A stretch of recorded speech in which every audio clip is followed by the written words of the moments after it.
শেষ যেদিন দেখলাম সেদিন শুধুই ঘৃণা ছিল। কাকে বিশ্বাস করবো বলুন তো? যে মানুষটাকে আমি ভালোবেসেছিলাম সম্পর্ক শুরুতে, নাকি যে মানুষটা আমার সামনে দাঁড়িয়েছিল সম্পর্কটা শেষ হওয়ার সময়? গ্রামের যে সহজ সরল ছেলেটাকে আমি ভালোবেসেছিলাম, শহরের চাকচিক্য সেটাকে এতটা বদলে ফেলবে এটা আমি বুঝতে পারিনি, জানেন। মা, বাবা, স্বামী এনারা ছাড়া আপনার জীবনে আর কেউ নেই? মানে কোনো আত্মীয়স্বজন বা বন্ধু?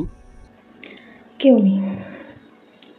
মা বাবার সাথে যতটুকু যোগাযোগ ততটুকু আছে। আর বলছেন আত্মীয় স্বজন, তারা কোনোদিন আপনার দুঃখের সময় থাকবে?